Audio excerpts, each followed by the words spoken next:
बिस्मिल्लाहिर्रहमानिर्रहीम। अस्सलाम वालेकुम दोस्तों। चावल के बड़े पैमाने पर फसल काश्त करना चाहते हैं और बीज ज़्यादा हासिल करना चाहते हैं तो वो चावल के बीजों की एक बड़ी तादाद कहाँ से हासिल की जाए।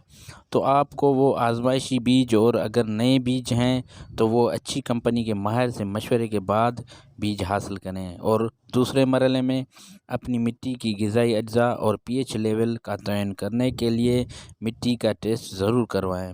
तीसरे मरहले में बहुत ज़रूरी है कि मौसमी हालात और पानी की दस्तयाबी और टाइम को मद्देनज़र रखते हुए उस ज़मीन और जगह का इंतखाब करें जहाँ पहले से उस ज़मीन में माइक्रो न्यूट्रिशन और नामियाती खाद का इस्तेमाल ज़्यादा किया गया हो।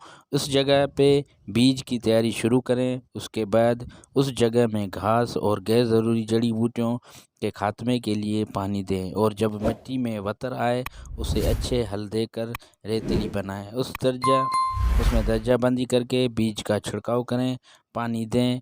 उस तरीके से आपका कोई बीज ख़राब नहीं होगा और 8 लाख चावल के बीजों के पौधे हासिल करने में कामयाब हो सकते हैं, जो कि 1 एकड़ का बीज बनता है।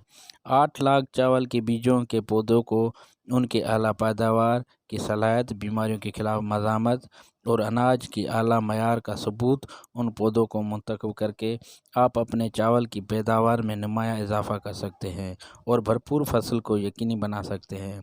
चावल के पौधों के लिए दरकार मखसूसी ग़िज़ाई अज्जा के बारे में। चावल की काश्त के लिए अहम ग़िज़ाई अज्जा में नाइट्रोजन, फास्फोरस, पोटाशियम और आयरन, जिंक और मैग्नीशियम जैसे माइक्रो न्यूट्रिशन शामिल हैं, और टाइम और शेड्यूल के साथ इस्तेमाल करें।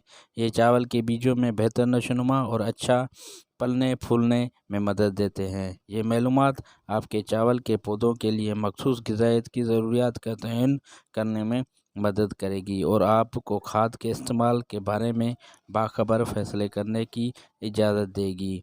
दोस्तों, अगर मेरी वीडियो अच्छी लगी या मालूमात अच्छी लगी तो वीडियो को लाइक और शेयर करें। अगर कोई दोस्त मेरे चैनल पर न्यू है तो मेरे चैनल को सब्सक्राइब करें। सब्सक्राइब करने से आपका कोई भी खर्चा नहीं होगा। इससे ये है कि हमारी हौसला अफजाई हो जाएगी, जो आपके लिए अच्छी और बेहतर वीडियो बनाने में हमें मदद मिल जाएगी। अगली वीडियो तक मुझे दीजिए इजाज़त। अल्लाह हाफ़िज़।